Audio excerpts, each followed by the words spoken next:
ज्यावेळी तुम्ही त्याच्याशी बोलायचा प्रयत्न करता तेव्हाच तो म्हणतो की आता मी नाही बोलू शकत, आता मी टाइमपास नाही करू शकत, आता मला माझ्या करिअरबद्दल सिरियस व्हायचंय, आता मला काहीतरी करायचंय. म्हणजे इतर वेळी तो खूप टाइमपास करतोय, पण ज्यावेळी तुमच्याशी बोलण्याची वेळ येते त्याच वेळी त्याला इतर कामं आठवतात.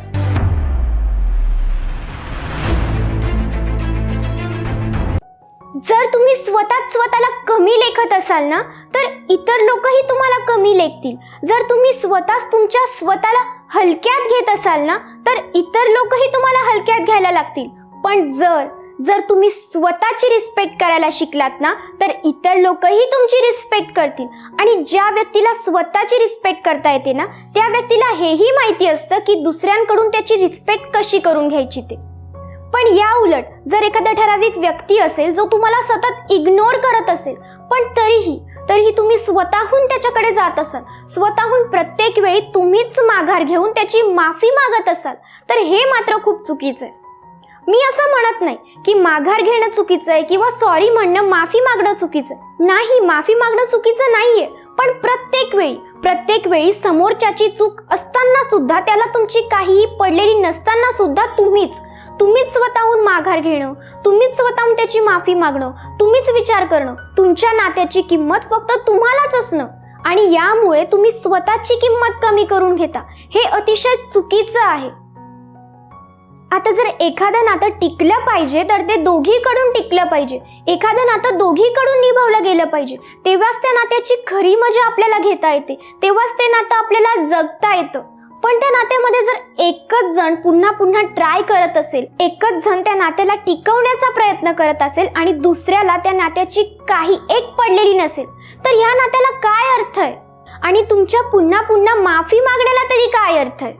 म्हणजे समोरचा व्यक्ती, त्याच्याकडे सगळ्यांसाठी वेळ आहे, तो इतरांसोबत बाहेर फिरतोय, त्याची कामं करतोय, इतरांशी गप्पा मारतोय, तो सगळं काही करतोय. पण ज्यावेळी तुमची वेळ येते, ज्यावेळी तुमच्याशी बोलण्याची त्याच्यावर वेळ येते, त्याच वेळी त्याला सगळं काही आठवतं.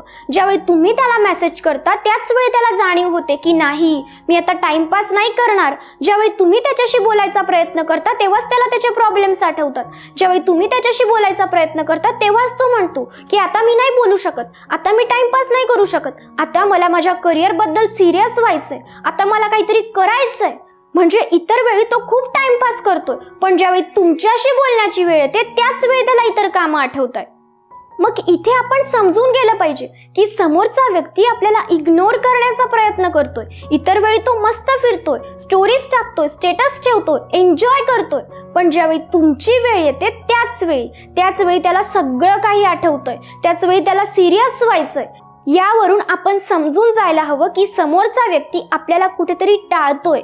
आणि या सगळ्या गोष्टींमुळे आपली स्वतःची व्हॅल्यू कमी होत असते, कारण आपल्याला कळत असून सुद्धा की समोरचा व्यक्ती आपल्याला इग्नोर करतोय हे आपल्याला कळतं, पण हे कळत असून सुद्धा आपण त्याला भाव देण्याचा प्रयत्न करतो, कारण आपल्याला त्याची सवय झालेली असते. आपण पुन्हा त्याच्याजवळ जातो, पुन्हा त्याला सांगतो की माझ्याशी बोल. आपण पुन्हा आपली चूक नसताना त्याच्यासमोर झुकतो. हे अतिशय चुकीचं आहे, कारण आपण काहीही केलं ना तरी समोरच्याला फरक मात्र पडणार नाहीये. यापेक्षा आपण थोडा इगो दाखवून त्याच्यापासून दूर गेलेलं केव्हाही चांगलं, कारण अशा व्यक्तीपासून दूर गेलेलंच आपल्या स्वतःसाठी चांगलंय, कारण तो व्यक्ती आपल्याला कधीही भाव देणार नाहीये. पण जर आपण त्याच्या मागे लागून आपला टाइम वेस्ट केला ना, तर आपली मानसिकता खराब होणार आहे, आपला वेळ वाया जाणार आहे, अजून बऱ्याच गोष्टी होणार आहेत. म्हणून अशा व्यक्तीपासून दूर झालेलं कधीही चांगलं. अशा बऱ्याच टाईपचे लोक आपल्या आयुष्यात असतात, ज्यांच्यामुळे आपण कुठेतरी मेंटली डिस्टर्ब होत असतो, ज्यांच्यामुळे आपण दुःखी होत असतो, किंवा ज्यांच्यामुळे कुठे ना कुठे आपल्या कामात मन लागत नसतं, ज्यांच्यामुळे आपण डिमोटिवेट होत असतो. तर अशा व्यक्तींपासून आपल्याला दूर जायचंय. अशा व्यक्तींपासून आजच दूर व्हा. मग कोणते आहेत ते व्यक्ती? चला तर मग बघूया. सगळ्यात पहिले म्हणजे असा व्यक्ती ज्याला तुम्ही ओळखत असाल, तो व्यक्तीही तुम्हाला ओळखत असेल, तुमचं बोलणंही रोज होत असेल, पण तुमचं बोलणं तेव्हाच होत असेल ज्यावेळी तुम्ही स्वतःहून त्याच्याशी बोलता, ज्यावेळी तुम्ही स्वतःहून त्याला मेसेज करता, त्याच वेळी समोरच्या व्यक्ती तुमच्याशी बोलत असेल. पण जोपर्यंत तुम्ही मेसेज करणार नाही, किंवा समजा तुम्ही 10 दिवस त्या व्यक्तीला मेसेजच केला नाही, तुम्ही 10 दिवस त्या व्यक्तीशी बोलण्याचा प्रयत्नच केला नाही, तर तो व्यक्तीही तुमच्याशी बोलणार नाही, तो कधीही तुमच्याशी स्वतःहून कॉन्टॅक्ट करायचा प्रयत्न करणार नाही. तर समजून जा की त्या व्यक्तीला तुमची काही गरजच नाहीये, किंवा तो तुमच्याशी फक्त तेव्हाच बोलतोय ज्यावेळी तुम्ही त्याच्याशी बोलण्याचा प्रयत्न करताय. तोपर्यंत तो काही गरजच दाखवत नाहीये. हे बघा, कुठलंही नातं असू द्या किंवा फ्रेंडशिप असू द्या, ती तेव्हाच छान असते ज्यावेळी दोघीकडनं ते नातं टिकत असेल, दोघीकडनं ते नातं सारख्या प्रकारे निभावलं जात असेल, त्याच वेळी ते नातं टिकतं. पण जर एकच व्यक्ती पुन्हा पुन्हा पुन्हा पुन्हा समोरच्याशी बोलण्याचा प्रयत्न करतोय, पण समोरचा व्यक्ती त्याच्याशी तितकंच बोलतोय जितकं समोरचा त्याला विचारतोय, तर याला काय अर्थ आहे? मग आता अशा व्यक्तींसोबत कसं डील करायचं? यांना सरळ सरळ विचारून टाका की तुला काही प्रॉब्लेम आहे का? तुला माझ्याशी बोलायला आवडत नाही का?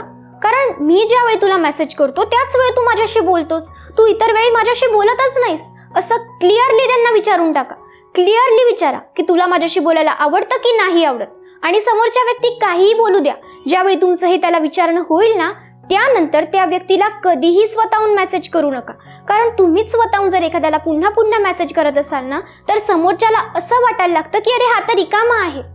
पण आपण खरं तर आपले कामं बाजूला ठेवून त्या व्यक्तीला भाव देत असतो, पण त्याला हे कधी कळतच नाही. तो आपल्याला रिकामा समजायला लागतो. पण आपल्याला समोरच्याला असं दाखवायचं नाहीये की मी रिकामाच असतो. आपल्याला समोरच्याला असंच दाखवायचंय की मीही बिझी असतो, मलाही कामं असतात, फक्त तुलाच कामं नसतात. म्हणून अशा व्यक्तींपासून दूर व्हा. त्यांना तुम्ही इग्नोर करायला लागा.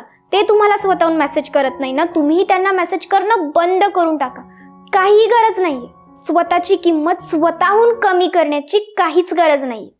नमस्कार मित्रांनो, तुम्ही स्टॉक मार्केटमध्ये नवीन आहात का? आणि विचार करताय का की शॉर्ट आणि लॉंग टर्म इन्व्हेस्टमेंटमध्ये जास्तीत जास्त प्रॉफिट कसा मिळवायचा ते? मी समजू शकते, तुमची मेहनतीची कमाई आहे आणि स्टॉक मार्केटमध्ये नवीन असल्यामुळे चिंता करणं हे स्वाभाविक आहे. स्टॉक मार्केटमध्ये प्रॉफिट कमवण्याचा एकच ऑप्शन आहे, तो म्हणजे best advice back bye quality stock research. पण यासाठी एक मेंटॉर असणे आवश्यक आहे, जो तुमच्या इन्व्हेस्टमेंट आणि ट्रेडिंगसाठी योग्य ॲडवाइस देईल. स्टॉक मार्केटमध्ये इन्व्हेस्ट करण्यासाठी तुमच्याकडे एक डीमॅट अकाउंट असणे आवश्यक आहे. पण मोतीलाल ओसवाल सोबत जुडल्यानंतर तुम्हाला कशाचीही चिंता करायची गरज नाही. मोतीलाल ओसवाल 30 वर्षापासून 22 लाख कस्टमर्स सोबत इंडियाची बेस्ट ब्रोकरेज कंपनी आहे. आणि सगळ्यात इंटरेस्टिंग गोष्ट म्हणजे इथे मेंटेनन्स चार्जेस 0 आहेत. डीमॅट अकाउंट खोलण्यासाठी तुम्हाला पॅन कार्ड, आधार कार्ड आणि बँक प्रूफ लागेल. मोतीलाल ओसवाल तुम्हाला एक पर्सनल स्टॉक ॲडवायझर देतो, जो तुम्हाला सांगतो की केव्हा कोणता स्टॉक बाय आणि सेल करायचा. यासोबतच मोतीलाल ओसवाल ॲपवर तुम्हाला रिअल टाइम स्टॉक रेकमेंडेशन सुद्धा मिळेल, जे पूर्णपणे फ्री आहे. जसेही तुम्ही मोतीलाल ओसवाल ॲपवर तुमचे अकाउंट ओपन कराल, तुम्हाला 25,000 किमतीचे वेलकम बास्केट दिले जाईल, ज्यात तुम्ही त्यांचे AI बेस्ड टूल्स यूज करू शकता. यासोबतच तुम्हाला 3,000 रुपयांचे डिस्काउंट कुपन आणि 1,000 रुपयाचे ब्रोकरेज कॅशबॅक सुद्धा मिळेल. तुम्ही तुमच्या मोबाईल ॲप किंवा फोन कॉलद्वारे सुद्धा इन्व्हेस्ट करू शकता. तर मग वाट कशाची बघताय? डिस्क्रिप्शनमध्ये दिलेल्या लिंकवर क्लिक करा आणि तुमचे नाव, फोन नंबर आणि सिटी टाकून तुमचे डीमॅट अकाउंट ऑनलाईन ओपन करा. आता दुसरे व्यक्ती बघूया. असे काही व्यक्ती असतात आपल्या आयुष्यात ज्यांच्याशी बोलून आपल्याला कधीच छान वाटत नाही. म्हणजे ते व्यक्ती जेव्हाही आपल्याशी बोलतात ना, आपण मेंटली डिस्टर्ब होऊन जातो, कारण ते सतत निगेटिव्ह बोलत असतात. मग आपल्याबद्दल असू द्या किंवा त्यांच्याबद्दल असू द्या किंवा दुसऱ्याबद्दल असू द्या, कुणा तिसऱ्याबद्दलच असू द्या, ते प्रत्येक वेळी काहीतरी निगेटिव्ह बोलत असतात. ते कधीही पॉझिटिव्ह बोलत नाही. आता समजा एखादा टॉपिक चालू आहे, तुम्ही त्यांना सांगताय की मी काहीतरी नवीन सुरुवात करतोय, मला ना असं करायचंय, तर ते त्याच्यातही काहीतरी खोट शोधून काढतात. अरे असं, ती गोष्ट तर होऊच शकत नाही. तुला माहितीये का, मीही सुरुवात करणार होतो, पण मला माहितीये माझ्याने ती होऊ शकत नाही आणि तुझ्यानेही ती होणार नाही. म्हणजे ती व्यक्ती सतत आपल्याला डिमोटिवेट करण्याचं काम करतात, कारण ते स्वतःच कधी मोटिवेट नसतात. असे व्यक्ती निगेटिव्ह असतात आणि त्यांच्यासोबत राहून आपल्यालाही तसंच वाटायला लागतं की अरे हो, मी हे नाही करू शकत. म्हणून अशा व्यक्तींच्या सानिध्यात राहणं बंद करा. आणि यासोबतच असेही काही व्यक्ती असतात जे नेहमी आपल्या चुका दाखवत असतात, आपल्याला स्वतःहून स्वतःच्या कमी दाखवत असतात की अरे तू तर असाच आहे, तू तर तसाच आहे. या व्यक्तींपासून तर आपण दूर झालोच पाहिजे, कारण हे व्यक्ती आपल्याला आपल्या चुका दाखवत असतात, आपण कसे कमी आहोत याची जाणीव करून देत असतात. म्हणून अशा व्यक्तींच्या मागे लागू नका, यांच्याशी आर्ग्युमेंट सुद्धा करू नका, त्यांच्या समोर सुद्धा जाऊ नका. तुम्ही तुमचे राहा, जेणेकरून त्यांनाही वाटेल की अरे याला तर माझ्या बोलण्याचा काही फरक पडत नाही, हा तर त्याचाच राहतोय. आणि ज्यावेळी समोरच्याला असं वाटायला लागतं ना की अरे यार, याला माझ्या बोलण्याचा काही फरक पडत नाहीये, त्यावेळी समोरच्याच्या मनात कुठेतरी आपली रिस्पेक्ट वाढत असते. कारण त्याला असं वाटतं की याला काहीच फरक पडत नाही यार, हा तर कधी दुःखीच होत नाही यार, याला काहीही बोललं तरी याच्यावर काहीच परिणाम होत नाही. यानंतर असे व्यक्ती जे तुम्हाला त्यांच्या जीवनात फक्त ऑप्शन म्हणून ट्रीट करत असतील. म्हणजे समजा तुमचा फ्रेंड्सचा पूर्ण ग्रुप हा ट्रिपला जातोय, पण तुम्हाला ती गोष्ट माहितीच नाहीये आणि सडनली एखाद्या मुलाने ट्रिपला जाणं कॅन्सल केलं आणि मग ते तुम्हाला कॉल करून सांगतात की अरे तुला माहितीये का, तो आमच्यासोबत येणार होता पण त्याचं येणं कॅन्सल झालंय, मग तू येतो का आमच्यासोबत. म्हणजे ते तुम्हाला तेव्हा बोलवताय जेव्हा तुमची गरज आहे, जेव्हा तिथे एक मुलगा कमी पडतोय त्यावेळी ते तुम्हाला बोलवताय. यावरून समजून जा की ते तुम्हाला ऑप्शन म्हणून ट्रीट करताय. म्हणजे आधी नाही विचारलं, कारण आधी त्यांना तुमची गरजच नव्हती आणि जशीही तुमची गरज त्यांना वाटायला लागली त्यांनी तुम्हाला कॉल केलं. म्हणजे असे लोक जे तुम्हाला फक्त गरजेपुरता वापरत असतील तर अशा लोकांना भाव देण्याची काहीही गरज नाहीये. कुणाच्याही लाईफमध्ये ऑप्शन म्हणून राहू नका, याने तुमची सगळ्यात जास्त व्हॅल्यू कमी होते. म्हणून समोरचा व्यक्ती तुम्हाला जसं ट्रीट करत असेल ना, तुम्हीही त्याला तसंच ट्रीट करायला शिका. कुणालाही जास्त भाव द्यायची काहीही गरज नाहीये. यानंतर येतात असे व्यक्ती ज्यांना तुम्ही रोज मेसेज करत असाल किंवा काही दिवसांनी मेसेज करत असाल, पण ते तुमच्या मेसेजचा रिप्लायच देत नसतील, ते तुमच्या कॉलचा रिप्लायच करत नसतील आणि मग 15 दिवसांनी किंवा एखाद्या महिन्यांनी त्यांचा तुम्हाला मेसेज येत असेल. यावरून समजून जा की तो व्यक्ती त्याच्या सोयीनुसार तुमच्याशी बोलतोय, त्याला जेव्हा वाटतंय तेव्हाच तो तुमच्याशी बोलतोय. म्हणजे ज्यावेळी त्याला बोर होत असेल ना तेव्हा तो तुम्हाला कॉल करतोय, म्हणजे तो तुमचा उपयोग करून घेतोय. आणि तुम्ही काय, समजा एका महिन्यांनी जरी त्याचा मेसेजचा रिप्लाय आला तरीही तुमचं महत्त्वाचं काम असलं तरी ते सोडून तुम्ही त्याच्याशी चॅटिंग करायला लागलात, तर याने काय होतं, याने तुमची व्हॅल्यू कमी होते. यामुळे समोरच्याला असं वाटायला लागतं की मी याला कधीही मेसेज केला ना तरी हा फ्रीच असतो. म्हणून कुणाला असं दाखवू नका की तुम्ही फ्रीच असता. जर तुम्ही खरंच फ्री असाल तर ती गोष्ट वेगळी आहे, पण कुणासाठी तरी, म्हणजे एखाद्या अशा व्यक्तीसाठी की जो तुम्हाला त्याच्या सोयीनुसार यूज करतोय, अशा व्यक्तीसाठी तरी तुमचं महत्त्वाचं काम बाजूला ठेवण्याची तुम्हाला काहीही गरज नाहीये. मित्रांनो, तुमची खुशी, तुमचा आनंद खूप महत्त्वाचा आहे, तुमचं खुश राहणं खूप महत्त्वाचं आहे. म्हणून एकदा विचार करा की तुम्हाला कुणासोबत बोलून छान वाटतंय, तुम्हाला कुणासोबत बोलून मोटिवेट झाल्यासारखं वाटतंय. असे कोणते व्यक्ती आहेत जे खरंच तुमचा यूज न करता तुमच्याशी बोलताय, असे कोणते व्यक्ती आहेत जे निस्वार्थपणे तुम्हाला ट्रीट करताय. या सगळ्याचा नीट विचार करा.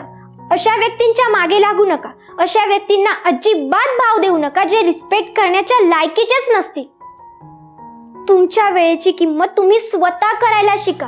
ज्या वेळेमध्ये तुम्ही तुमचं काम केलं पाहिजे, तुमचा अभ्यास केला पाहिजे, तुमच्या इतर काही महत्त्वाच्या गोष्टी असतील त्या केल्या पाहिजेत, त्या वेळामध्ये जर तुम्ही हे चेक करत असाल की समोरचा व्यक्ती ऑनलाईन आहे का, तो व्यक्ती ऑनलाईन असून मला रिप्लाय का करत नाहीये, तो व्यक्ती कधी ऑनलाईन येईल, बस तुम्ही तुमचे काम सोडून जर हे कामं करत असाल ना तर यामुळे तुमचा खूप जास्तीत जास्त वेळ वाया जातोय. प्लस तुम्ही तुमची मानसिकता स्वतःहून बिघडवून घेताय. आणि सगळ्यात महत्त्वाचं म्हणजे तुम्ही तुमची रिस्पेक्ट गमावताय. तुम्ही स्वतःच तुमची किंमत नाही करत आहात. जर तुम्ही स्वतः तुमची किंमत करायला शिकलात ना तर इतर लोकही तुमची किंमत करायला शिकतील. हे मी आधीही सांगितलं, कारण ज्यावेळी आपण स्वतःची किंमत करतो ना त्यावेळी आपण आपल्या कामाची किंमत करत असतो, आपण बिझी राहत असतो, आपण स्वतःला हलक्यात घेत नसतो, आपण समोरच्याला तसंच ट्रीट करत असतो जसं तो आपल्याला ट्रीट करतोय. आणि एक गोष्ट लक्षात ठेवा, जी व्यक्ती तुमच्या लायक असेल ना, जी व्यक्ती तुमच्यासाठी बनलेली असेल ना, ज्या व्यक्तीला खरोखर तुमची किंमत असेल ना, ज्या व्यक्तीला खरोखर तुमच्याबद्दल काहीतरी वाटत असेल ना, ती व्यक्ती कधीच तुम्हाला तिच्या मागे मागे फिरायला नाही लावणार.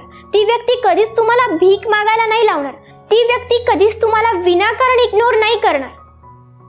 म्हणून तुमच्या लाईफमध्ये अशाच व्यक्तींना जागा द्या जे खरोखर तुमची रिस्पेक्ट करत असतील, जे खरोखर तुम्हाला समजून घेत असतील, जे खरोखर तुमचे असतील, जे तुम्हाला खुश ठेवत असतील, ज्यांच्यासोबत राहून तुम्हाला छान वाटत असेल, ज्यांच्यासोबत राहून तुम्हाला काहीतरी करावंसं वाटत असेल, ज्यांच्यासोबत राहून तुम्हाला पॉझिटिव्ह वाटत असेल आणि सगळ्यात महत्त्वाचं म्हणजे ज्यांच्याबरोबर राहून तुम्हाला आनंद मिळत असेल. अशा व्यक्तींना तुमच्या आयुष्यात येऊ द्या. अशाच व्यक्तींना तुमच्या आयुष्यात राहू द्या. अशा व्यक्तींना नाही की ज्यांच्यामुळे तुम्हाला दुःख आणि दुःखच सहन करावं लागतंय. अशा व्यक्तींमुळे तुम्ही तुमची व्हॅल्यू गमावत आहात हे लक्षात घ्या. आणि अशा व्यक्तींपासून आत्ताच दूर व्हा. आत्ताच त्यांना इग्नोर करायला सुरुवात करा. त्यांच्याशी चांगलंही बोलू नका आणि वाईटही बोलू नका. त्यांना स्वतःहून समजलं पाहिजे, त्यांना स्वतःहून लक्षात आलं पाहिजे की हा बदललाय, याला काहीतरी झालंय, आणि ते स्वतःहून तुमच्याकडे आले पाहिजेत. असं स्वतःला बनवून टाका.